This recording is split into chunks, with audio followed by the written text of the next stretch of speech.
हरे कृष्णा। हरे कृष्णा, मेरी आवाज आ रही है?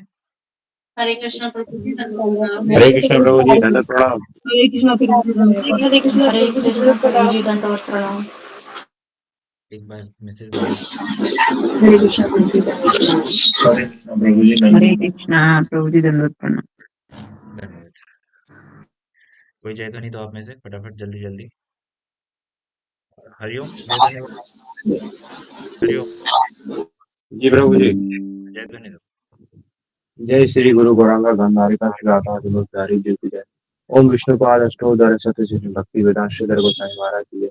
जय नित्य लीला प्रविष्णु विष्णुपाद अष्टोदर सतचित भक्ति वेदांत नारायण गोसाई महाराज की जय। जय नित्य लीला प्रविष्णु विष्णुपाद अष्टोदर सतचित भक्ति वेदांत वामन गोसाई महाराज की जय।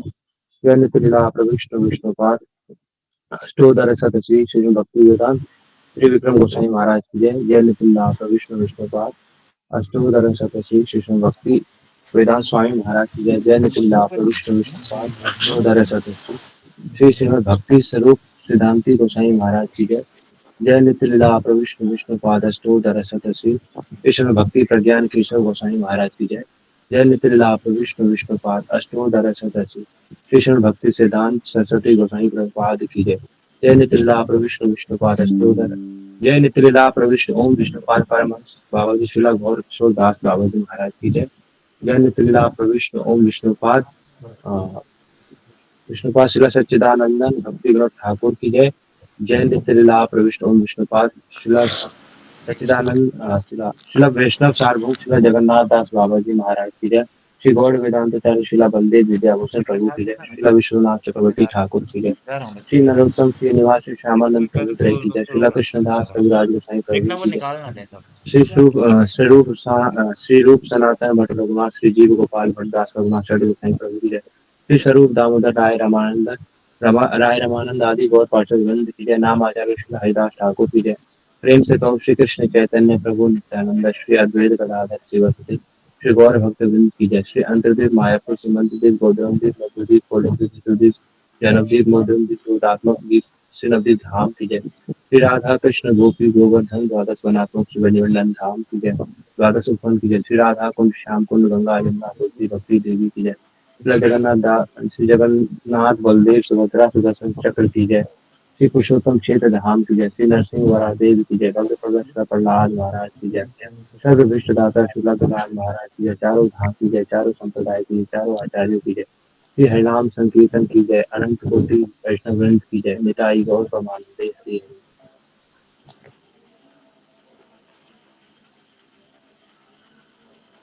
हरे कृष्णा, आप सभी का स्वागत है। समस्त रूपानो गुरुवर्ग की जय, एकादशी तिथि की जय। देखो, आज हम यहाँ पे एकत्रित इसलिए हुए, एकादशी तिथि के विषय में आप सबने अलग अलग स्थानों से बहुत कुछ श्रवण किया, लेकिन कुछ ऐसा ना सिस्टमेटिक रूप में उन चीजों को सीख सको, और सीख करके यहाँ पे जो भी उपस्थित हैं सभी एकादशी तिथि का पालन करते हैं, ठीक है। लेकिन दूसरों को भी प्रेरित कर सके, या खुद भी एकादशी में निष्ठ हो सके, एकादशी निष्ठा हो सके हमारी, इसके लिए सिस्टमेटिक तरीके से क्या एकादशी के साइंटिफिक रीजंस हो सकते हैं, एकादशी के पीछे क्या क्या पौराणिक कथाएं हैं, एकादशी का किस प्रकार आविर्भाव हुआ, एकादशी तिथि न पालन करने पे क्या हानि है हमारी, ये सारे विषयों पे आज आज भक्त लोग ही आप में से चर्चा करेंगे, ठीक है। आज के लिए मैंने, यद्यपि बहुत सारे भक्त लोगों को बोला था, मैंने आज के लिए 5-6 नाम प्रपोज किए हैं। बाकी जो रह जाएंगे वो फिर नेक्स्ट एकादशी, फिर उसकी नेक्स्ट एकादशी।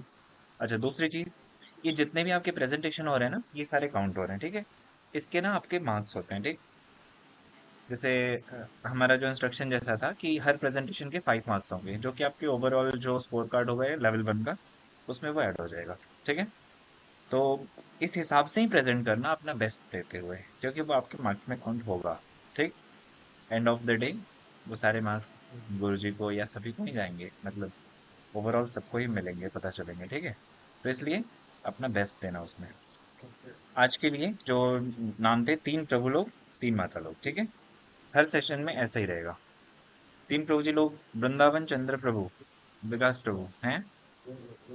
हरे कृष्णा, यहाँ पे अवेलेबल हैं? हाँ जी प्रभु, प्रभु जी, यस। ठीक है। अब अपना कैमरा थोड़ा नीचे कर लेना बोलने के समय, ऊपर छत की तरफ है, ठीक है? हाँ, ठीक। दूसरा, अरिजीत प्रभु, बंगाल से। हरे कृष्णा, आप वीडियो ऑन कर लेना, ठीक है? तीसरे, ब्रजेश्वर प्रभु। ब्रजेश्वर प्रभु, हरे कृष्णा प्रभु जी, धन्यवाद प्रणाम। आज प्रभु लोगों में आप 3 का टर्न है, और माता जी लोगों में आज अंबिका यहाँ अवेलेबल है। अंबिका, हरे कृष्णा, अंबिका अवेलेबल है? हाँ प्रभु जी। अगर नहीं अवेलेबल है तो बताओ, किसी और को अलॉट करूंगा। हाँ, प्रभु जी है। हैं? हाँ, वो बोल रही है, हैंड रेज भी किया है। ठीक है, ठीक है, ओके। नेक्स्ट, वंशिका, ठीक है? और थर्ड, मणिमंजरी माता जी। देखो, आज जिन स्पीकर लोगों को रखा है ना, ये सारे बहुत अच्छा बोलने वाले हैं। इनको आज इसलिए रखा है कि आप सबको बड़े अच्छे नोट्स मिलने वाले हैं आज। तो सब लोग पेन पेपर लेके बैठना, और बहुत ही अच्छे अच्छे नोट्स आपको मिलने वाले हैं, क्योंकि ये सभी बहुत अच्छा बोलने वाले हैं। चाहे वंशिका हो, चाहे ब्रजेश्वर प्रभु हो, विकास प्रभु हो, क्या नाम है, अंबिका भी बहुत अच्छा बोलती है, और क्या नाम है उनका, मणिमंजरी माता जी। तो ये बहुत अच्छे लोग हैं, इसीलिए इनको पहले राउंड में रखा है कि जब आपका नेक्स्ट राउंड आएगा तो उस टाइम आप लोग भी अच्छा कर पाओगे। ठीक, ठीक है, फिर प्रारंभ करते हैं। किससे प्रारंभ करेंगे? कौन, जो भी तैयार है एक एक करके स्टार्ट कर दो बिना समय गंवाए। अच्छा, सबका एक दो इंस्ट्रक्शन है, सुन लो। सबका जो समय होगा, लिमिट होगा, वो 12 मिनट का होगा। तब जाकर के 60 मिनट में ओवरऑल ये शेष हो पाएगा। 12 मिनट से बिल्कुल समय ज्यादा नहीं होगा, ठीक है? यहाँ पे जो मार्किंग होगी वो हमारे करने वाले कोई और वक्त लोग हैं, मैं नहीं करने वाला हूँ, तो मुझे पार्शियल नहीं समझना, मैं किसी की तरफ पार्शियल हूँ। ठीक। दूसरी चीज कि कोई भी विषय दोहराया नहीं जाएगा, कोशिश करना। रेपिटिशन आपके लिए अच्छा नहीं है, क्योंकि एक ही बात को 4 बार आप लोग बोलोगे, पता चला उन्होंने भी वही बोला, आप भी वही बोल रहे हो, आप भी वही बोल रहे हो, तो ये अच्छा नहीं। ठीक है, 1 घंटे आराम से एकादशी विषय पे बोला जा सकता है, और आप सब लोग बहुत कुछ जानते हो। ठीक, तो ऐसे नहीं कि जो प्रभु जी ने बोला वही दूसरे माता जी बोल रहे हैं, या जो वंशिका ने बोला वही जाके अगले प्रभु जी बोल रहे हैं, ऐसा नहीं। ठीक है, रेपिटेशन नहीं। अब इसमें आप लोग अपना सीक्वेंस डिसाइड कर लो, या मैं डिसाइड करके जाऊं? प्रभु जी मुझे, प्रभु जी मैं फर्स्ट टाइम बोल रहा हूँ, तो मेरे पास कंटेंट कम है। अगर वो किसी और ने बोल दिया तो मेरे पास थोड़ा, तो और काफी वक्त पहले से ठीक है, बोलते सुनो मैं बताता हूँ। हमारे विकास प्रभु, प्रभु जी में पहले, और माताओं में अंबिका पहले। ठीक है, सबसे पहले विकास प्रभु, फिर अंबिका, फिर अरिजीत प्रभु, और फिर वंशिका, और फिर ब्रजेश्वर प्रभु, क्योंकि प्रभु जी ये लोग बहुत सुनते भी हैं, बहुत विषयों को जानते हैं। फिर ब्रजेश्वर प्रभु, और फिर लास्ट में मणिमंजरी माता जी। जो इन सब ने छोड़ दिया वो सारे विषयों को कवर करना। ठीक है, चलो यही सीक्वेंस रहेगा। 12-12 मिनट समय है, फटाफट बोलो, और बहुत अच्छे से सोच समझ करके चीजों को बोलना, क्योंकि आप जो बोलोगे वो ये भक्त लोग लिख भी रहे होंगे, आगे चल के ये इस विषयों को सुनाएंगे भी। ठीक है, प्रारंभ करते हैं। हरे कृष्ण। विकास प्रभु, प्रारंभ करें। समय का ध्यान रखना, 12 मिनट से बिल्कुल 1 मिनट एक्स्ट्रा नहीं होना चाहिए, क्योंकि सबका फिर हो नहीं पाएगा। ठीक, ठीक है प्रभु जी, कुछ हरे हरे कृष्ण। कृष्णा प्रभु जी। सबसे पहले गुरुदेव को दंडवत प्रणाम, सभी भक्तों को दंडवत प्रणाम।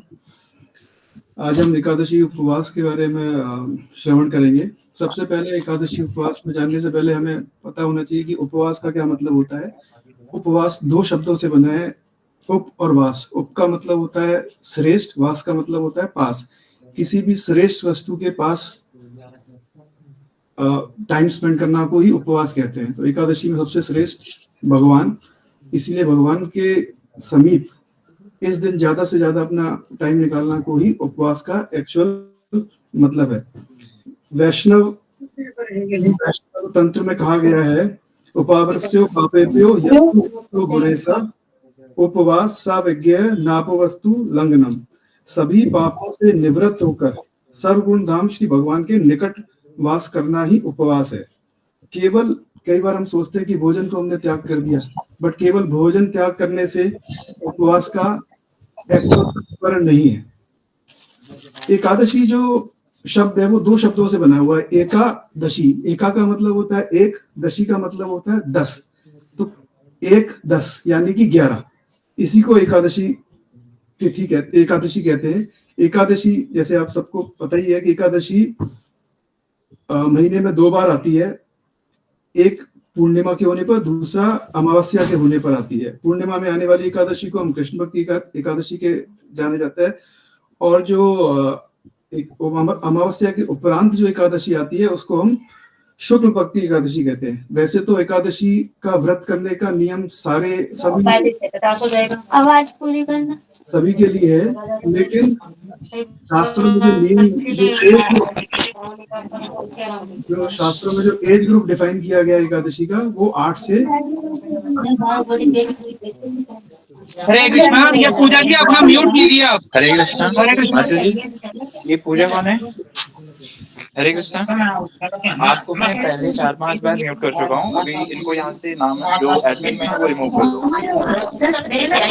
जो एडमिन में है इन्हें रिमूव कर दो अभी। क्या ग्रुप में हो गया मुझे?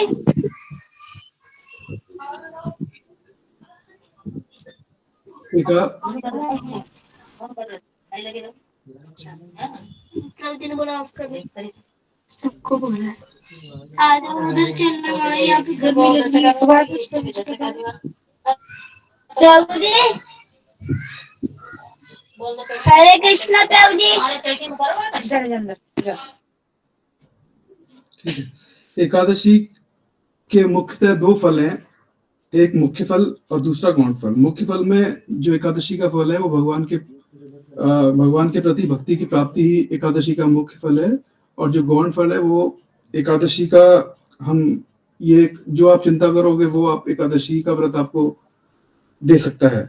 ये एक तरीके से कल्प वृक्ष के समान है। अब हम एकादशी में हमें जो हमारी समस्त 11 इंद्रियां हैं, हमें कोशिश करनी चाहिए कि वो 11 की 11 इंद्रियां हम भगवान की भक्ति में लगा सकें। 5 कर्मेंद्रिया, 5 ज्ञानेंद्रिया और 1 हमारा मन, जो इन 10 इंद्रियों को नियंत्रण करता है। 5 ज्ञानेंद्रिय में चक्षु रसना घ्राण त्वक श्रोत, और 5 कर्मेंद्रिय में वाक हस्तु पाद उपस्थ वायु। तो हमें ये कोशिश करनी चाहिए सारी इंद्रियां जो हम और दिन बाकी और चीजों में हम लगाते हैं, इन एकादशी इस देवी के दिन हमें एकादशी के दिन लगाना चाहिए। ये भी देखा जाता है कि जैसे गवर्नमेंट में आपने देखा होगा कि गवर्नमेंट में एक दिन छुट्टी होती है, 5-6 दिन काम कराते हैं और एक दिन छुट्टी देते हैं। इसका मतलब गवर्नमेंट को नुकसान तो होता है कि एक दिन को उनको सैलरी एक्स्ट्रा देनी पड़ती है, बट उन्हें पता है कि अगर एक दिन रेस्ट नहीं देंगे तो उनकी जो एफिशिएंसी है, जो प्रोडक्टिविटी है, वो धीरे धीरे एम्प्लॉयज की डाउन हो जाएगी। तो वहां भी यहाँ भी है कि एक दिन का विश्राम बहुत जरूरी है। तो हमें इस एकादशी के दिन, जिस दिन हमें विश्राम मिलता है बाकी और दिनचर्या से, एक दिन हमें कोशिश करनी चाहिए कि हम भगवान की भक्ति में उन क्रियाओं को लगा सके। इसका एक भौतिक कारण, एक साइंटिफिक रीजन भी है। जैसे एकादशी 11वें दिन आती है, और जैसे अगर चंद्रमा है, चंद्रमा 16 कला का होता है, तो बेसिकली एकादशी इज 11/16, 11वां से। इस दिन समुद्र में जो देखा जाता है कि समुद्र में की लहरें, समुद्र में एक ज्वार भाटा की तरह आता है, जिससे कि लहरें बहुत ऊपर उठती हैं। अगर और दिनों में वो 1 फुट 2 फुट उठेगी, तो इस दिन वो 15-15 फुट तक ऊपर उठती है समुद्र में। ये होता है इसलिए कि चंद्रमा एकादशी के दिन से पूर्णिमा तक पानी को खींचता है। अगर वो खींचता है तो वो और ऊपर की ओर होता है। इसी वजह से अगर हम अन्न खाएंगे एकादशी के दिन, तो अन्न क्या है, हमारा अन्न से इवेंचुअली वो लिक्विड फॉर्म में बन जाता है पानी की तरह। तो अगर हम एकादशी के दिन अन्न खाएंगे तो चंद्रमा उसको खींचेगा और हमारे शरीर से पानी की कमी हो जाएगी, और इसी कारण से हम बीमार होने के हमारे चांसेस ज्यादा होते हैं। और ये भी देखा गया है कि मैक्सिमम जो डेथ होती है वो एकादशी से पूर्णमासी यानी कि 11 से 15 डे तक देखा गया है। तो हमें उस दिन, एकादशी के दिन, हमें अन्न नहीं खाना चाहिए, क्योंकि अगर अन्न खाएंगे तो जैसे अगर आप पत्थर पे पानी डालोगे तो एकदम सूख जाएगा। तो अन्न खाने से वो रुई की तरह, एक ब्लॉटिंग पेपर की तरह होता है, वो सोख लेगा पूरा। और हम फिर वो, अगर चंद्रमा हमसे वो आकर्षण करेगा पानी को, तो हमारे बीमार होने के चांस ज्यादा हैं। एकादशी का कई शास्त्रों में भी कई वर्णन किया गया है एकादशी की महिमा का। स्कंद पुराण में बताया गया है कि मातृवा पितृवा चैव भ्रातुवा गुरुवा तथा एक दशंतु या भुंक्ते विष्णु लोक च्युते भवेत। एकादशी के दिन अन्न खाने से मातृ हत्या, भाई की हत्या, गुरु की हत्या का जो पाप है वो एकादशी में अन्न खाने से होता है। और अन्न का जो भोजन करता है वो सर्वदा विष्णु लोक से वो च्युत हो जाता है। इस एकादशी की इंपॉर्टेंस नारद पुराण में भी आता है। उसमें लिखा गया है, यानी कानी पापानी ब्रह्मत्यानि समानी चा अन्य श्रुतस्य तिष्ठन्ति संप्राप्य हरिवासरे। हरिवासर, जिसको कि एकादशी भी बोलते हैं, हरिवासर तिथि में ब्रह्मत्या आदि समस्त पापों का अन्न का आश्रय कर लेते हैं, अन्न में आश्रय कर लेते हैं। अतएव एकादशी में अन्न का भोजन करने से पाप का ही भक्षण होता है। चैतन्य चरितामृत में हमारे चैतन्य महाप्रभु ने खुद अपना एग्जाम्पल अपनी माता के प्रति वो दिखाया। उन्होंने कहा, एक बार माता को बोला कि आप प्रण कीजिए। माता ने बोला क्या प्रण करना? तो उन्होंने बोला, प्रभु कहे माता मोरे दे एक दान, माता कहे ताई दीवा यही तुम्हें मांगी बे। प्रभु कहे एकादशी तेते अन्न ना खाइबो, साची कहे ना खाइबे भालाई कहिला, सही हेते एकादशी करे ले लहिला। माता मुझे एक दिन एक दान दीजिए, जो तुम, माता ने बोला जो तुम मांगोगे मैं तुम्हें दूंगी, बताओ क्या चाहिए। तो चैतन्य महाप्रभु ने उनको बोला कि माता आप एकादशी में कृपया अन्न ना खाइए। तो फिर माता ने उनकी बात को एग्री किया, ठीक है मैं ये प्रण लेती हूँ कि आज से मैं एकादशी में अन्न नहीं खाऊंगी। तो खुद चैतन्य महाप्रभु ने ये खुद आचरण करके दिखाया कि एकादशी की महिमा कितनी इंपॉर्टेंस है। पुराणों में एक कथा आती है, एक राजा था, उसका नाम था धर्मांग, और उसका बेटे का नाम था रुकमांग। बहुत अच्छा राजा था और उसका बेटा भी बहुत आज्ञाकारी बेटा था। राजा क्या करता था, जब एकादशी आने वाली होती थी उससे एक दिन पहले वो अनाउंसमेंट करा देता था पूरे राज्य में कि एकादशी आने वाली है, आप कृपया एकादशी व्रत का पालन कीजिए। और सभी जो प्रजा है उसकी बात को फॉलो करती थी। और उसने बोला हुआ था अगर कोई फॉलो नहीं करेगा तो उसको इस राज्य को छोड़ के जाना पड़ेगा। इसी तरीके से कई टाइम चलता रहा, बहुत अच्छा से वो अपना राज्य चलाता रहा। जब वो 50 साल का हो गया तो उसने अपने बेटे को बुलाया और उसने बेटे को बोला, बेटे कि अब मैं थक गया हूं, अब मैं राज तुम्हें सौंपना चाहता हूं और मैं वन में जाके भजन करना चाहता हूं। तो बेटे ने कहा ठीक है, आपकी जैसी इच्छा। तो राजा उन सबको पूरा अपना कार्यभार जो भी था वो उसको बेटे को देके अपने वन में चला गया। कई साल इधर से बेटा अपनी प्रजा के संग, जैसे राजा उसको सिखा के गया था वैसे ही वो फॉलो करता रहा और सब अच्छा चलता रहा। कुछ साल बीतने के बाद जब राजा वन में भजन कर रहा था तभी वहां पर एक बहुत ही सुंदर स्त्री, मोहिनी, एकदम मोहिनी रूप, वो वहां प्रकट हुई। उसने राजा को आकर्षित किया। राजा का उससे ध्यान भंग हुआ। तो राजा ने बोला आप क्या चाहती हो? राजा ने फिर उस मोहिनी रूप स्त्री ने बोला कि मैं आपसे, मैंने ऐसा राजा नहीं देखा, आप बहुत सुंदर हो, मैं आपसे शादी करना चाहती हूँ। तो राजा ने कहा ठीक है, भजन तो हम कर ही रहे हैं और भी कर लेंगे, अब ये शादी का अवसर आया तो हम, उसने फिर राजा ने शादी के लिए एक्सेप्ट कर लिया और फिर वहीं उनका एक गंधर्व विवाह हुआ। उसके बाद राजा ने कहा चलो अब हमें राजसुख भी भोगना है, तो यहाँ तो होगा नहीं, तो लेट्स गो बैक, अपने राज्य में हम वापस चलते हैं। तो वो उसने, राजा ने अपना संदेशा भिजवाया अपने बेटे के लिए कि मैं ऐसे ऐसे तुम्हारी नई माँ को, एक नई नवेली दुल्हन को लेके मैं आ रहा हूँ। तो बेटा ने, जैसा आज्ञाकारी बेटा था, वो बहुत खुश हुआ। उसने कहा ठीक है, जो पिता की आज्ञा ठीक है, जो उन्होंने किया वो ठीक है। तो उन्होंने कहा ठीक है आप आइए। उन्होंने हाथी घोड़ा सबसे उसका स्वागत किया और अपनी जो माँ थी, उसकी जो पहले पुरानी पत्नी थी राजा की, उसको भी समझाया, देखो माँ तुम्हारी एक बहन हारी है, उसके संग हम अच्छा व्यवहार करेंगे, मैं भी उसको एक माँ की तरह ट्रीट करूंगा और आप अपनी बहन की तरह रखना। तो जब वो वापस आया तो उन्होंने ऐसे ही उनका वेलकम किया और वो वहां रहने लग गई। दोनों दोनों राजा की पुरानी पत्नी और नई पत्नी और राजा और बेटा के संग वहां राज्य में दोबारा से रहने लग गया, उससे सही चलने लग गया। फिर एकादशी का दिन आया, एकादशी के दिन से पहले एक दिन आई, तो राजा ने पहले की भांति, क्योंकि वो बेटे ने भी वो कंटिन्यू किया था, तो वही राजा ने भी वो कंटिन्यू किया जो प्रथा थी कि अनाउंस कराएंगे सब लोगों को, जिससे कि सब लोगों को याद रहे एकादशी का व्रत करना है। उसी तरीके से उन्होंने अनाउंस किया।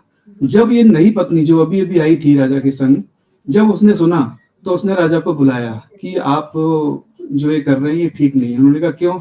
वो कि ये एकादशी का व्रत तो बूढ़े लोगों के लिए है, जो विधवा हैं उनके लिए है, जो गरीब लोग हैं, जो दुखी लोग हैं उनके लिए। अगर आप इसका एकादशी का पालन करोगे तो आप क्या होगे? दुर्बल हो जाओगे। अगर आप दुर्बल हो गए तो शत्रु आप पे आक्रमण कर सकता है और आपसे राज्य चला जाएगा, तो ये एकादशी आपके लिए नहीं है।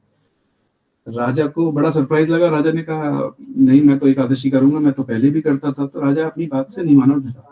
उसने कहा ठीक है, अगर आप एकादशी करोगे तो मैं आपका राज्य को छोड़ के मैं चली जाऊंगी।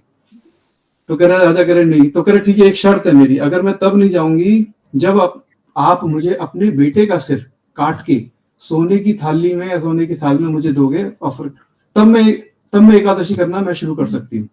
राजा ने बोला नहीं, मैं तुम्हारे चक्कर में अपने बेटे की कुर्बानी क्यों दूं? तो उन्होंने उसको जाने दिया। जब वो जा रही थी तो उसको पुरानी पत्नी राजा के रास्ते में मिली, तो उसने बताया कि ऐसे ऐसे है।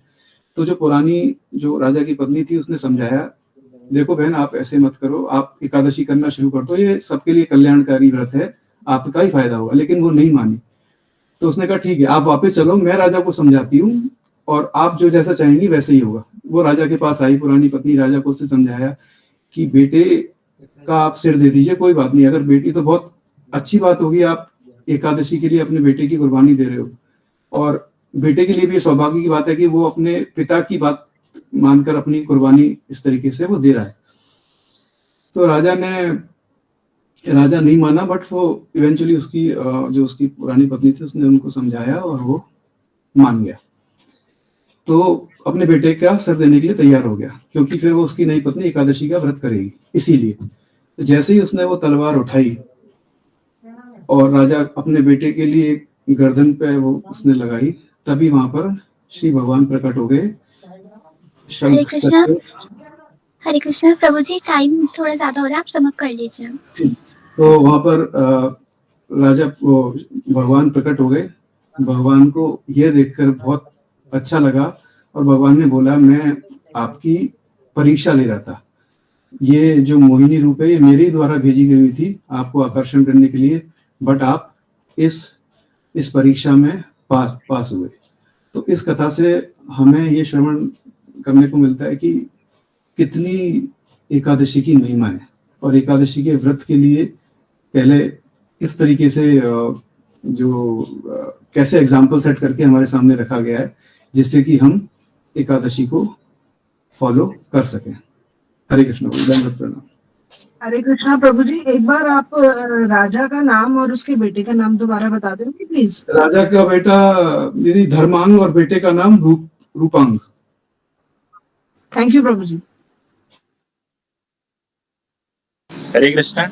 नेक्स्ट हम देखा माता जी, रुक्मांगद और धर्मांगद। ठीक है, रुक्मांगद धर्मांगद। हाँ, धर्मांग और रुक्मांग। धर्मांगद पिता का नाम है और बेटे का नाम है रुक्मांगद। अंबिका फटाफट आ जाओ। हाँ, हरे कृष्णा प्रभु जी। गुरुवे गौरचंद्राय राधिकाय तदालय कृष्णाय कृष्ण भक्ताय तद्भक्ताय नमो नमः। वांछा कल्पतरुभ्यस्य कृपा सिंधुदैव च पतितानां पावनेभ्यो वैष्णवेभ्यो नमो नमः। सर्वप्रथम मैं अपने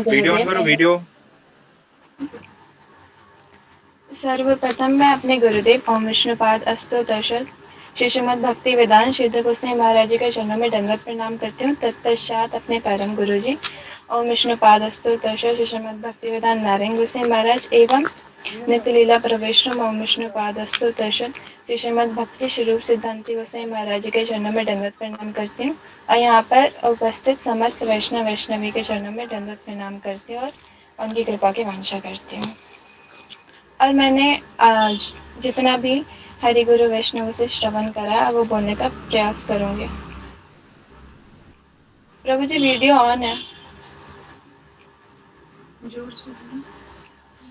जो परम करुणामय श्री जगन्नाथ देव है वो इस एकादशी स्वरूप में मूर्तिमान होकर जगत में विराजमान है और हम सभी जीवों के मंगल के उद्देश्य से वह स्वयं एकादशी तिथि के रूप में प्रकटित हुए हैं। और गुरुजी यहाँ पे एक बहुत सुंदर कथा बताते हैं कि किस प्रकार भगवान स्वयं एकादशी तिथि के रूप में प्रकटित हुए। एक समय सृष्टि के प्रारंभ में स्वयं भगवान ने जब प्रपंचात्मक संसार की सृष्टि कर मृत्यु लोकवासी मनुष्य पर शासन करने के लिए एक पाप पुरुष का निर्माण किया। उस पाप मूर्ति के समस्त अंग पाप द्वारा निर्मित हुए। ब्रह्म हत्या और स्त्री हत्या, गौ हत्या, गुरु निंदा आदि अनेक पापों के द्वारा उस पाप पुरुष का निर्माण हुआ। और जब भगवान ने स्वयं उस पाप पुरुष के इस भयानक मूर्ति का दर्शन करा तो भगवान भी चिंता करने लगे। इसके बाद भगवान गरुड़ पर सवार होकर यमराज के पास गए और यमराज ने उनका यथाविधि पूजन किया और यमराज के साथ बात करते हुए भगवान को दक्षिण दिशा की ओर से क्रंदन की ध्वनि सुनाई दी। और उसके बाद उन्होंने यमराज से पूछा कि ये ध्वनि किस लिए, मतलब इस क्रंदन की ध्वनि का कारण पूछा। तो यमराज ने बताया कि पापी जीव अपने कर्म के दोष के अत्यंत दुखजनक नरक को भोग कर रहे हैं और उन पापी मनुष्य के इस तरह पीड़ित दुख को देखकर भगवान चिंता करने लगे और उन मनुष्य पे बहुत ही दया आई और उन्होंने स्वयं ही इस एकादशी तिथि के रूप में इस एकादशी तिथि रूप मूर्ति का धारण किया और वहां पर सभी पापियों को इस एकादशी तिथि का पालन करवाया। और जिन जिन पापियों ने इस एकादशी तिथि का पालन किया और वो सभी भगवान के धाम को गए। और ये जब पाप पुरुष भगवान और उसके पश्चात जब पाप पुरुष था वो भगवान के पास आया और भगवान से कहने लगा कि आप ही ने मेरी सृष्टि करी थी और मेरा कार्य तो इन पापियों को उनके कर्म के मेरा कार्य तो इन पापियों के उन कर्म के अनुसार उन्हें पीड़ित करना, उन्हें कष्ट देना ही मेरा कार्य है, किंतु आपके इस एकादशी व्रत के प्रभाव से मैं क्षीण हो रहा हूँ। इस व्रत के फल के स्वरूप में सभी पाप मतलब जितने भी इस व्रत को पालन करते हैं वो सभी आपके धाम को जाते हैं। तो भगवान ने इस जगह कहा पाप पुरुष से कि जब जब मेरी तिथि उपस्थित होगी तब तब तुम मेरी तिथि पे इस अन्न में वास करोगे। इसलिए एकादशी तिथि में जब भी हम कोई भी अन्न का सेवन करता है तो वो अन्न का सेवन ही वो पाप का ही सेवन कर रहा होता है, क्योंकि उस दिन अन्न में स्वयं वो पाप पुरुष विराजमान होता है। तो समस्त प्रकार के पाप, गौ हत्या, स्त्री हत्या, गुरु निंदा, अनेक अनेक प्रकार के पाप का उसे भोग करना होगा अगर हम एकादशी तिथि पे अन्न का सेवन करते हैं। इसलिए एकादशी तिथि पे अन्न का सेवन वर्जित है। और इस त्रिभुवन को पावन करने वाली एकादशी तिथि के इतनी महिमा है कि एक अश्वमेघ यज्ञ, राजस्व यज्ञ आदि सभी प्रकार के यज्ञ, सभी तीर्थ, सभी तपस्या तथा समस्त महादान एवं दूसरी ओर एकादशी व्रत हो तो उसमें से एकादशी व्रत का भार अधिक होगा। जैसे जंगल में आग लगती है तो सूखी गीली सभी प्रकार की लकड़ियां जलकर भस्म हो जाती है, उसी प्रकार एकादशी व्रत करने से जीव के सभी प्रकार के पाप का नाश हो जाता है। और ये एकमात्र व्रत है जिससे हम इस संसार से मुक्ति पा सकते हैं। इतना कह के मैं अपनी वाणी को विश्राम दूंगी। वंशा कल्पद्रुभ से कृपा सिंधु देवर्षा पतितानां पावनेभ्यो वैष्णवेभ्यो नमो नमः। हरे कृष्ण प्रभु जी, दंडवत प्रणाम।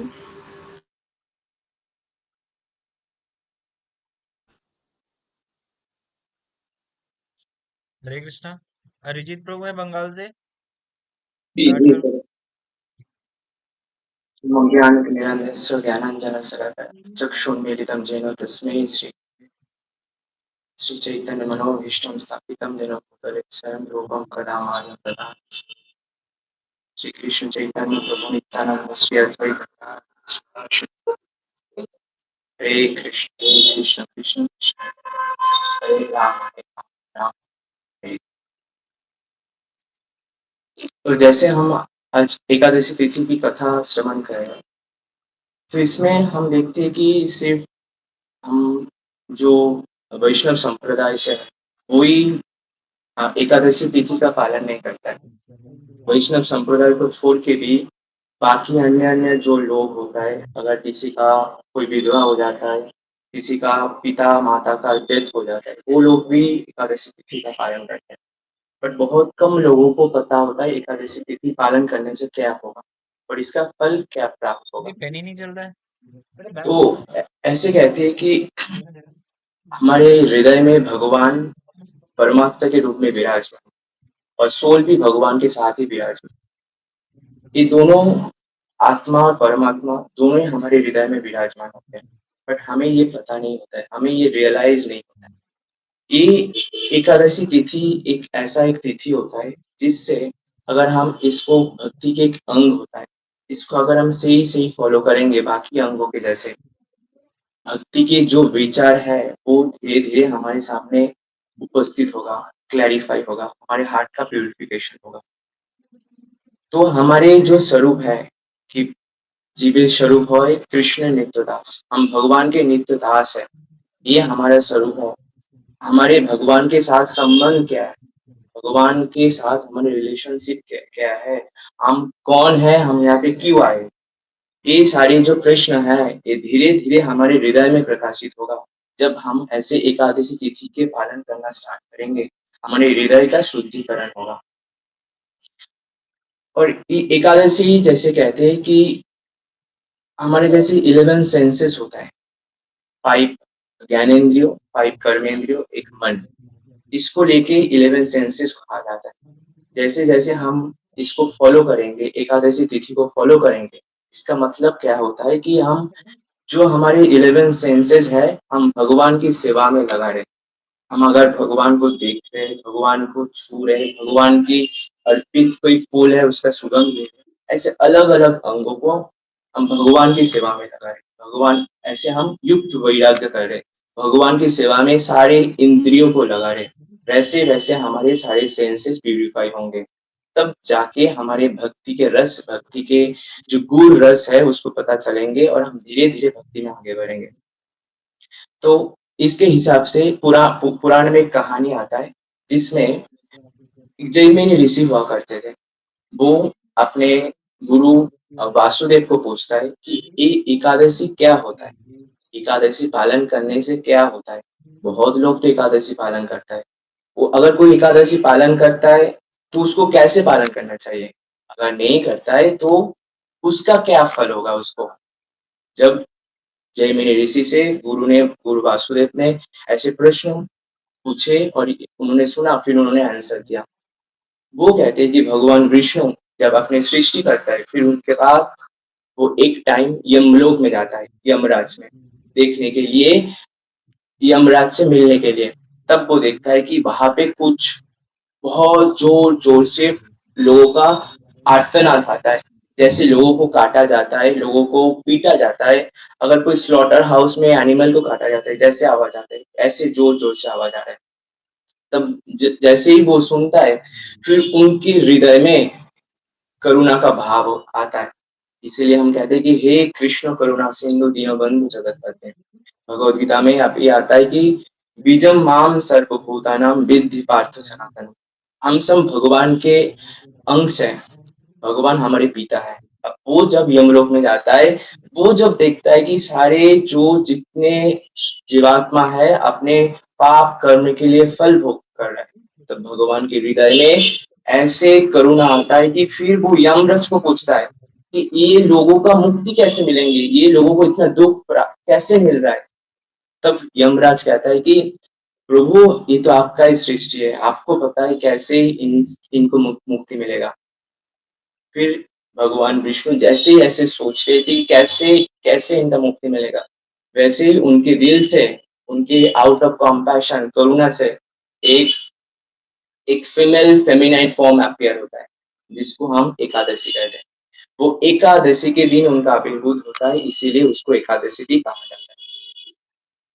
फिर जब उनका आविर्भाव होता है, फिर भगवान विष्णु उनको पूछते हैं कि आप कौन हो, आप कहाँ से कैसे आए हो यहाँ पे। तब वो कहते हैं कि मैं एकादशी हूँ, एकादशी मतलब एक दासी, मैं आपकी सर्वेंट हूँ, वन ऑफ योर सर्वेंट। मैं आपकी करुणा के भाव से प्रकट हुआ हूँ, और मैं ये मेरा प्रार्थना है आपसे, अगर इसी दिन कोई अगर सही रूप में आपके नाम ले, आपकी गुणगान करे, फिर उसको कभी इस जगत में नहीं आना पड़ेगा, वो आपके लोग वैकुंठ लोग प्राप्त होगा।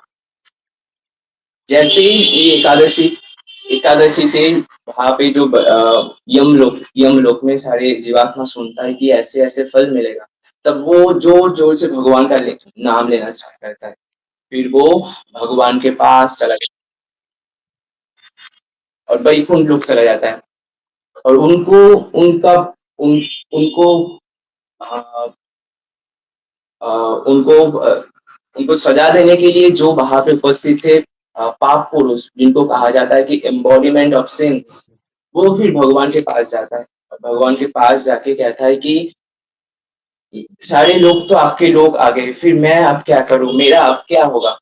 फिर वो कहते हैं ठीक है, एकादशी के दिन अगर कोई ऐसा है कि ग्रेन्स वगैरह ग्रहण करेंगे, फिर वो सारे पाप, अगर कोई वो पाप करेगा भी नहीं, फिर वो पाप उसके अंदर चला जाएगा। बट अगर कोई उस दिन भगवान के नाम लेता है, भगवान के गुणगान करता है, फिर कभी वो भगवान के धाम प्राप्त होता है, और कभी उसको यमलोक नहीं जाना होता है। ऐसे एक दूसरा पौराणिक स्टोरी होता है, जिसमें एक टाइम भगवान विष्णु और एक मूरा राक्षस करके डेमन थे, और उन दोनों के बीच बहुत सेलेस्टियल ईयर्स तक, बहुत हजारों साल तक युद्ध चल रहा था। अब एक टाइम आया कि भगवान विष्णु सोचे कि मैं तो थक गया, अब वो एक गुफा के अंदर जाके छुप जाता है। जब वो छुप जाता है, फिर वो ढूंढते ढूंढते वो मूरा राक्षस उस गुफा के अंदर आता है। जब वो उधर आना चाहते थे, तब भी भगवान विष्णु को मारना चाहते थे, तब भी भगवान के बाई साइड से एक नारी मूर्ति आविर्भूत होता है, जिनको एकादशी कहलाता है, और वो एक ही टाइम पे वो उस मूरा राक्षस को मार देता है। तब भगवान विष्णु उनको पूछता है कि मैं इतने सालों से, हजारों सालों से इसके साथ लड़ाई कर रहा था, फिर भी मैं इसको मार नहीं पाया, पर तुम एकदम से आए और इसको कैसे मार गए। तो वो कहती है कि मैं आपकी करुणा की प्रकाश हूँ, मैं आपसे भी ज्यादा कृपालु हूँ। अगर कोई एकादशी का तिथि पालन करता है, अगर आपको भी नहीं मानता है, फिर भी मैं उसको फल दूंगा। अगर कोई भगवान कृष्ण को माने और एकादशी पालन नहीं करेंगे, फिर तो दिक्कत है, वो भगवान के धाम जाएंगे या नहीं जाएंगे। इसीलिए एकादशी तिथि का इतना महात्मा है कि हमें एकादशी तिथि का बहुत जतन के साथ पालन करना चाहिए। जैसे भक्ति विनोद ठाकुर अपने भजन में लिखते हैं कि माधव तिथि जतने पालन करी।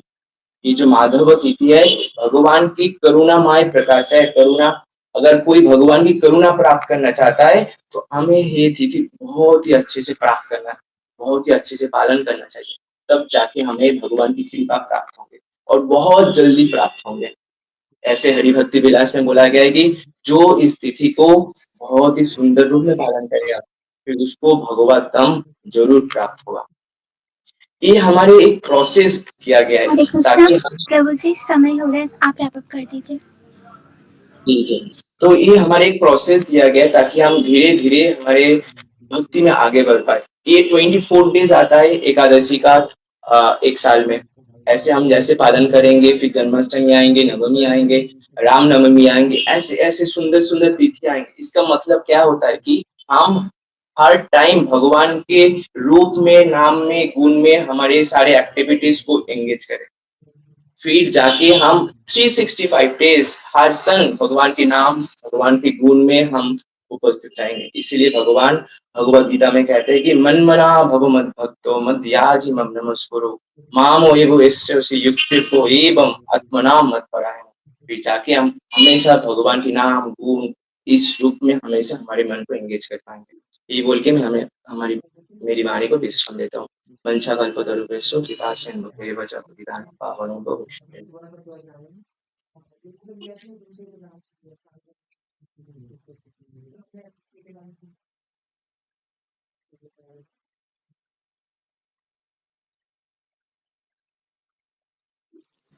अगले वंशिका दीदी। जी प्रभु जी। ओम अज्ञानतिमिरान्धस्य ज्ञानाञ्जनशलाकया चक्षुरुन्मीलितं येन तस्मै श्रीगुरुवे नमः। गुरुवे गौरचन्द्राय राधिकायस्तदालये कृष्णाय कृष्णभक्ताय तद्भक्ताय नमो नमः। श्री कृष्ण चैतन्य प्रभु नित्यानंद श्री अद्वैत गदाधर शिवसादि गौर भक्त वृंद।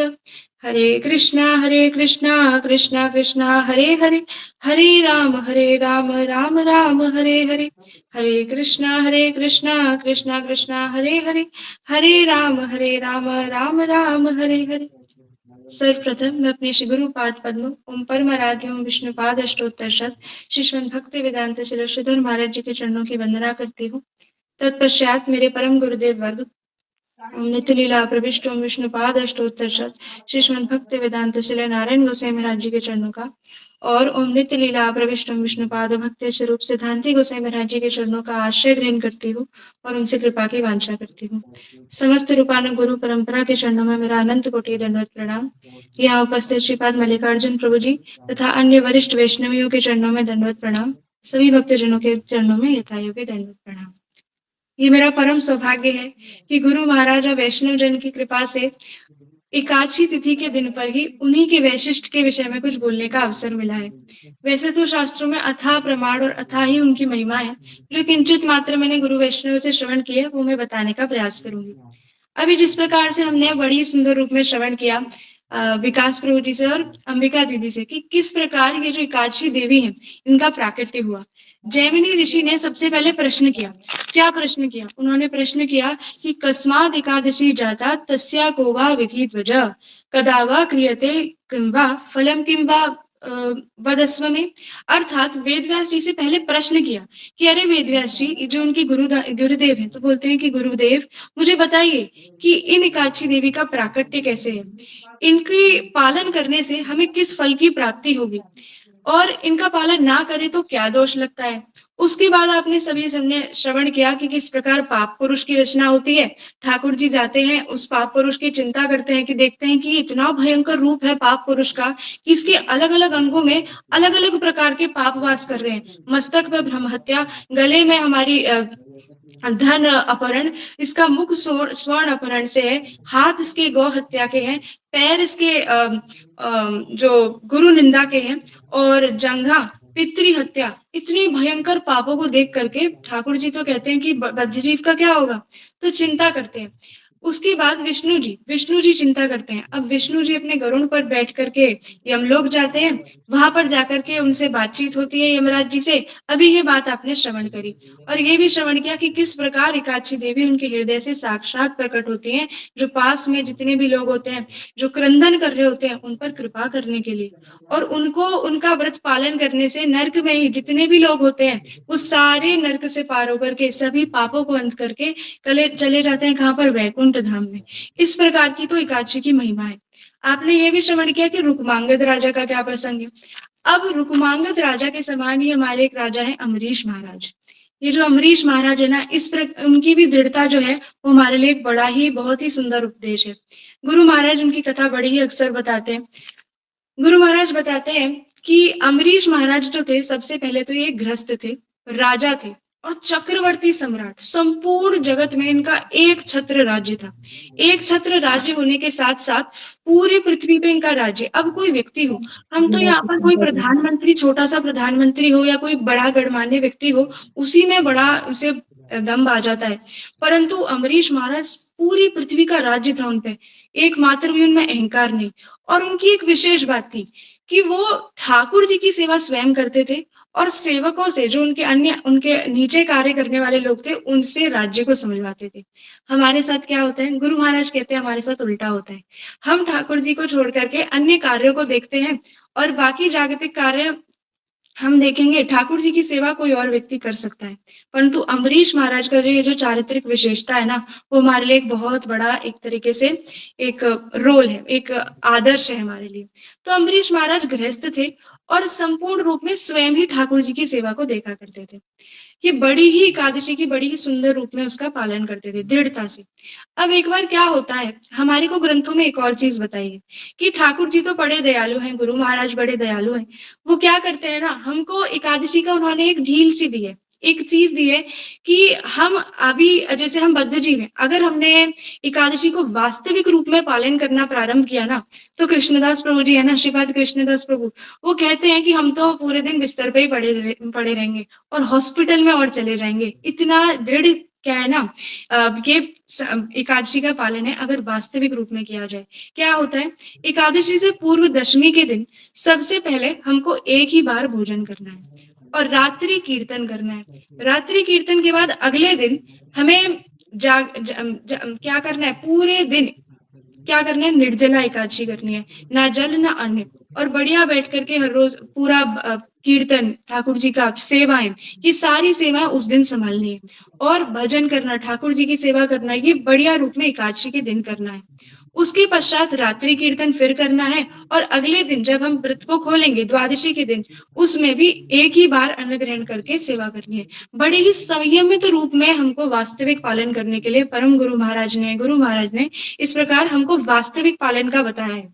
परंतु यहाँ पर हमको ये भी उपदेश दिया गया, जिस प्रकार अभी आपने विकास प्रभु से सुना कि उपावृतस्य पापेभ्यो, अर्थात कि उपवास का जो अर्थ है ना, वो ये नहीं है कि हम भोजन करना हमने छोड़ दिया और भोजन नहीं करते और भोजन करके हम लोग पूरे समय बिस्तर पर पड़े रहते हैं। ये उपवास का अर्थ नहीं है। उपवास का अर्थ है भगवान के पास वास करना, अर्थात हम किस प्रकार भगवान के पास वास करें, यह है उपवास का वास्तविक अर्थ। अगर हम वास्तविक रूप में भी एकादशी को पालन करेंगे, अगर हमसे उपवास का वास्तविक अर्थ जो है हम पूर्ण नहीं कर रहे, तो क्या फायदा।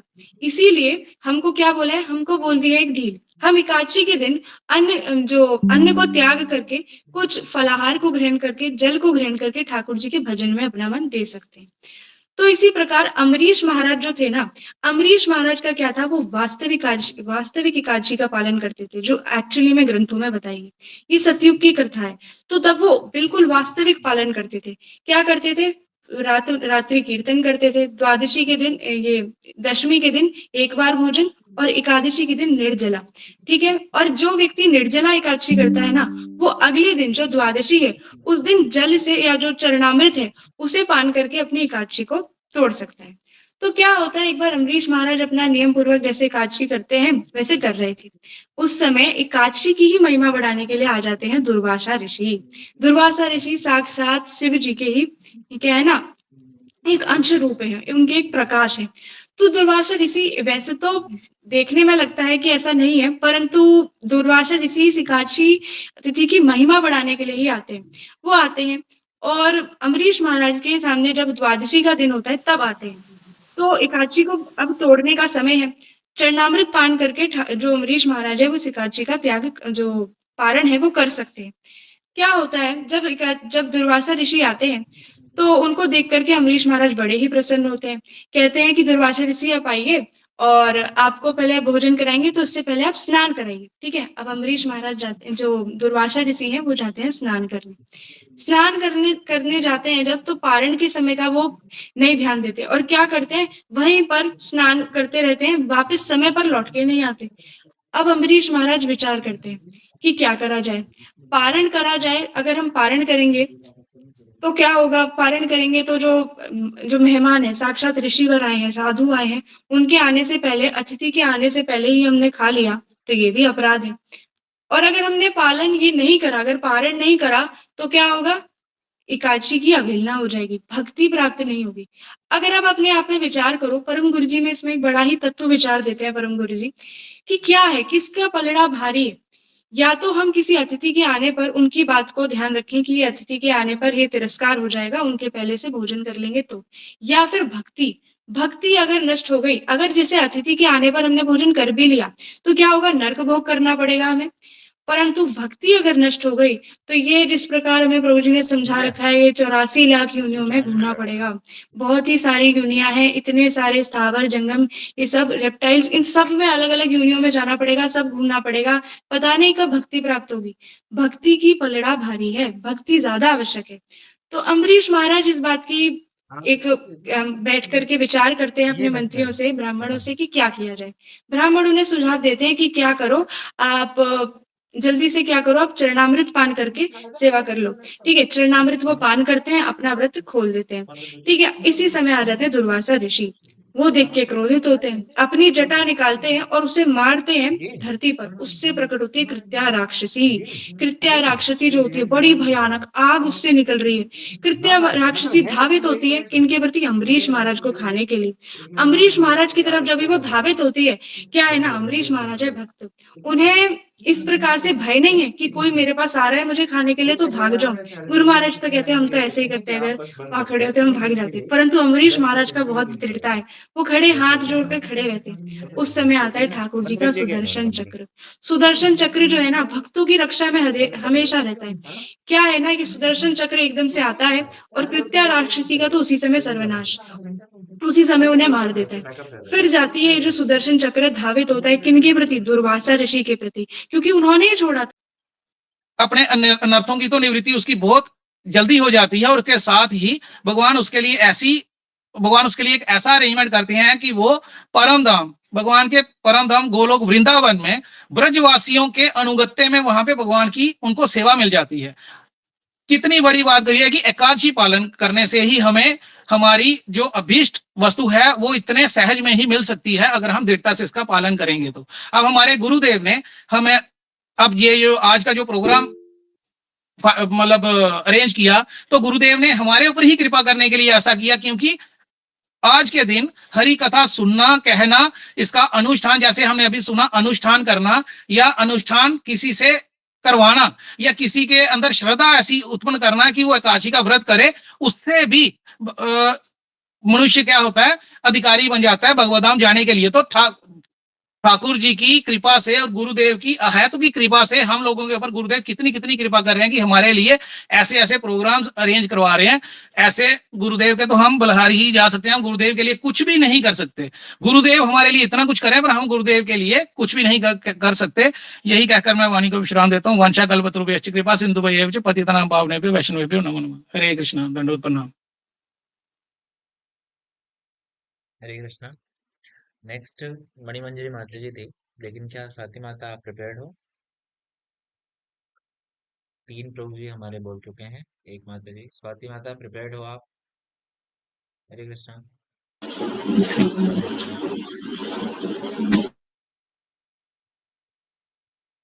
संजीव प्रभु, संजीव माथुर प्रभु, क्या आप रेडी हैं? संजीव माथुर प्रभु, स्वाति माता, कोई भी एक व्यक्ति बोलो फटाफट, समय होता जा रहा है। हरे कृष्ण प्रभु जी, दंडवत प्रणाम। ठीक, मैं शुरू करती हूँ। हरे कृष्णा दीदी, आप म्यूट हो गए हैं। हरि बोल। आवाज आ रही है दीदी मेरी?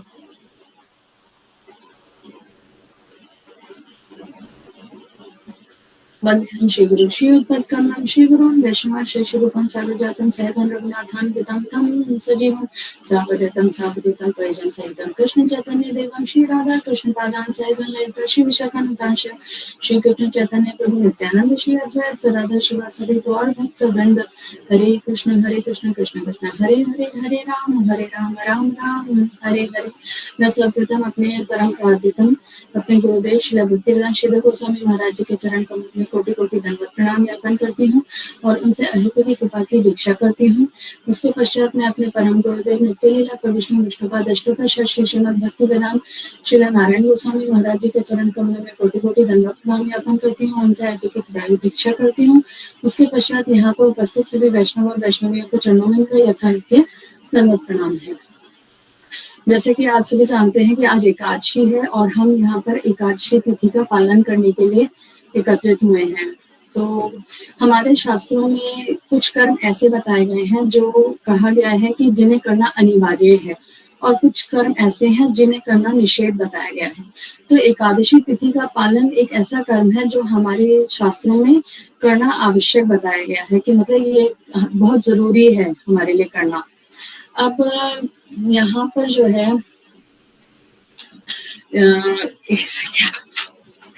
यदि हम भगवान श्री कृष्ण को भगवान को प्रसन्न करना चाहते हैं तो उसके लिए हमें एकादशी तिथि का पालन करना चाहिए, क्योंकि भगवान को एकादशी तिथि अत्यंत प्रिय है और एकादशी तिथि को हम माधव तिथि के नाम से भी जानते हैं। श्रील भक्ति नित्य लीला प्रभु विष्णुपाद सच्चिदानंद श्री भक्ति विनोद ठाकुर जी ने एक गीत में लिखा है, एकादशी माधव तिथि भक्ति जननी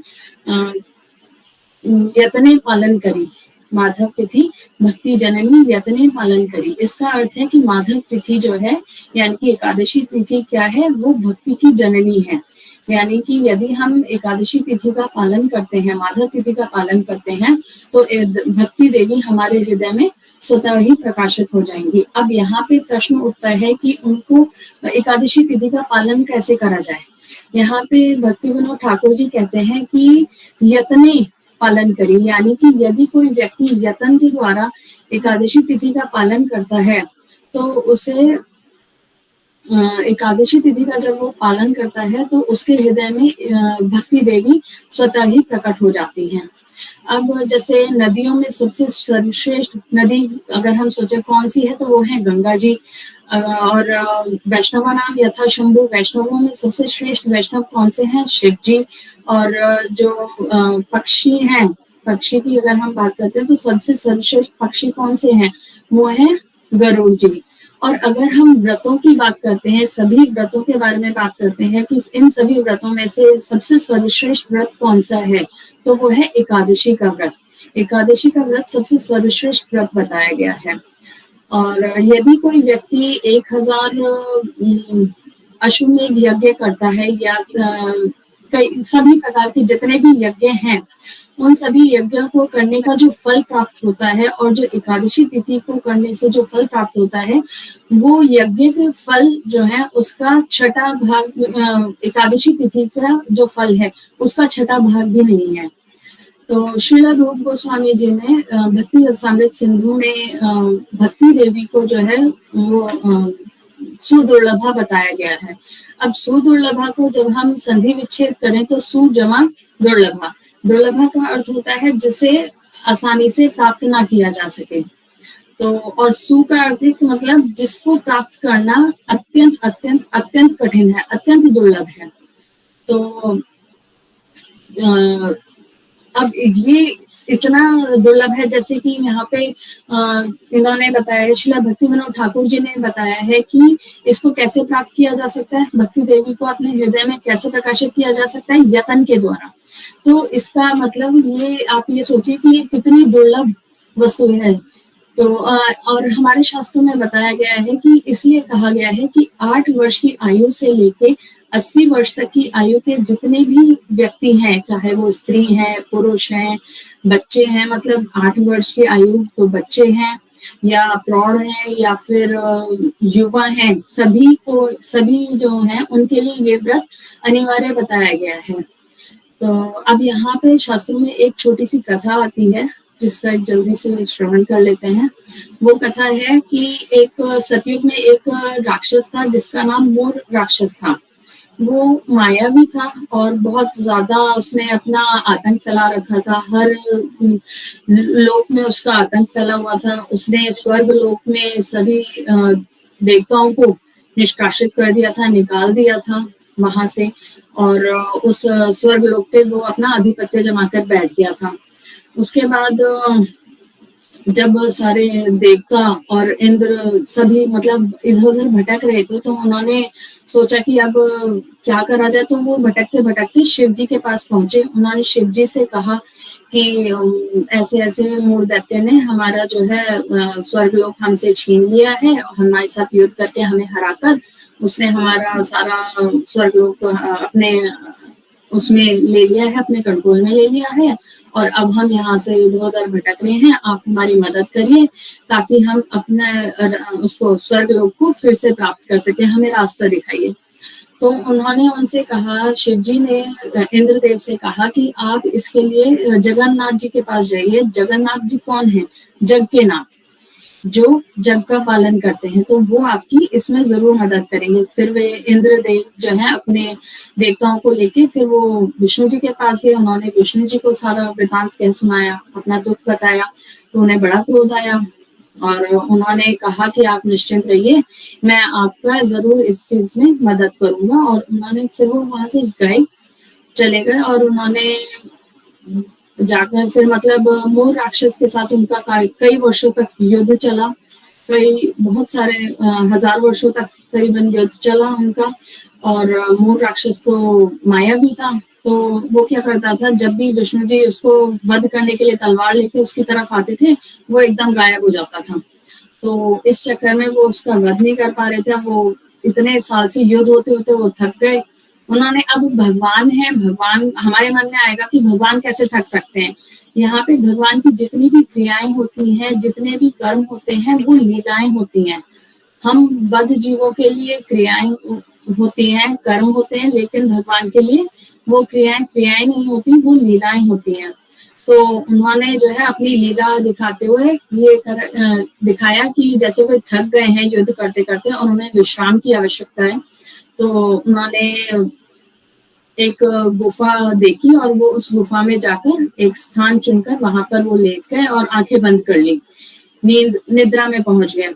तो तभी मोर राक्षस जो है उस गुफा में आया तलवार लेकर। हरे कृष्णा, दीदी समय होने वाला है, आप प्लीज। दीदी मैं कर रही हूँ, बस थोड़ा सा ही है। तो वो जैसे ही उसमें आया राक्षस, उसने देखा कि ये तो सो रहे हैं, तो उन्होंने उन्हें मारने के लिए वो जैसे ही आगे बढ़ा, तभी उनकी विष्णु जी के अंग से एक बहुत बड़ा प्रकाश पुंज प्रकट हुआ और उस प्रकाश पुंज ने एक देवी का रूप धारण करा और देवी ने प्रकट होकर फिर उस राक्षस के साथ युद्ध करा और उसके सभी अस्त्र शस्त्र काटकर उसका वध किया। और वध करके फिर वो वहीं पर ही हाथ जोड़ के विष्णु जी के साथ खड़ी रही। तो विष्णु जी की थोड़ी देर में निद्रा भंग हुई, तो उन्होंने पूछा कि उन्होंने देखा कि राक्षस का तो वध हो गया, मोर राक्षस का, और दूसरी तरफ एक देवी खड़ी हुई है। तो उन्होंने देवी से पूछा कि आप कौन हैं और इस राक्षस को किसने मारा, ये तो बहुत ज्यादा शक्तिशाली था, इसे तो मैं भी नहीं मार पा रहा था, तो कौन मुझसे ज्यादा शक्तिशाली आ गया जिसने इसका वध किया है। तो उन देवी ने हाथ जोड़कर मुस्कान के साथ कहा कि हे प्रभु, मैं आपकी ही अंतरंगा शक्ति हूँ, मैं आपके ही अंगों से, श्री अंगों से प्रकट हुई हूँ। और ये कहकर वो चुप हो गई। तो उन्होंने कहा, विष्णु जी ने कहा कि मैं आपके इस कार्य से बहुत ज्यादा प्रसन्न हूँ, आपने मेरा बहुत बड़ा कार्य संपन्न किया है, आप जो भी वरदान मांगना चाहती हैं आप इस समय मांग सकती हैं। तो उन देवी ने कहा कि यदि आप मुझसे प्रसन्न है प्रभु, तो आप मुझे वरदान दीजिए कि आज मेरे प्राकट्य के दिवस पे जो भी व्यक्ति व्रत का पालन करेगा, यानी कि अपनी इंद्रियों को वश में करके जो अन्न को ग्रहण नहीं करेगा, उसको आप अपने धाम में स्थान देंगे। तो यहाँ पर फिर विष्णु जी प्रसन्न हुए और उन्होंने उन्हें कहा कि देवी, मैं आपको वरदान देता हूँ कि आप आज 11वें दिन प्रकट हुई हैं, तो आज से आप पूरे विश्व में एकादशी देवी के नाम से विख्यात होंगी, प्रसिद्ध होंगी। और दूसरा, मैं आपको वरदान देता हूँ कि आज के दिन जो भी व्यक्ति इस व्रत का पालन करेगा, वह व्यक्ति मेरे धाम को प्राप्त करेगा और मैं उसके सभी पापों को नष्ट कर दूंगा। और तीसरा उन्होंने वरदान देते हुए वो कहते हैं कि मेरे जितने भी भक्त हैं, मेरे सभी भक्तजन जो हैं, आज से आपके एकादशी तिथि का पालन करेंगे। और ये कह के वे वहां से चले गए। इसी के साथ मैं अपनी वाणी को विराम देती हूँ। वांछाकल्पतरुभ्यश्च कृपा सिंधुभ्य एव च पतितानां पावनेभ्यो वैष्णवेभ्यो नमः। हरे कृष्ण। हरे कृष्ण। धन्यवाद आप सभी का जिनने आज किया, बहुत अच्छा लगा। देखो भक्त लोग जो सुन रहे थे, ये कुछ तो चलो ऐसे भक्त लोग थे जो पहले से बहुत अभ्यास करते हैं, बोलते हैं, लेकिन हमारे जैसे अरिजीत प्रभु हैं और क्या नाम है इनका, माता जी स्वाति माता, ये लोग तो मुझे लगता है यहाँ पे तो प्लेटफॉर्म पे फर्स्ट टाइम ही बोल रहे हैं। ठीक है, इस तरह से आप लोग भी अच्छे से प्रयास करो। आप सबका टर्न आएगा, नेक्स्ट टू नेक्स्ट एकादशी आते रहेगा। आप सभी आज नोट्स बनाए होंगे। मैंने सुबह की क्लास में भी कहा था कि अपने नोट्स को भेजना, अभी तक किसी ने भेजा नहीं। सुबह वाली क्लास में रेगुलर रहना, मिलेंगे। आप सबके जो कथा में क्या क्या चीजें आपने बोली, क्या और बेटरमेंट हो सकता है, समय ज्यादा हो गया है। कल सुबह की क्लास में इसको बोलूंगा। जिन जिन ने बोला है वो तो जरूर आएंगे, जिन्हें और सुनना है वो भी आ जाएंगे। ठीक है, समय बहुत हो गया है क्योंकि सुबह आप सभी को और मुझे भी आना है। ठीक, इसलिए अभी शेष करते हैं। ठीक, बाकी आज के विषय पे सुबह में 10 मिनट या 5 मिनट चर्चा कर लेंगे। हरे कृष्णा। हरे कृष्ण प्रभु जी। हरे कृष्ण प्रभु जी। धन्यवाद। हरे कृष्ण प्रभु जी। कृष्ण प्रभु जी।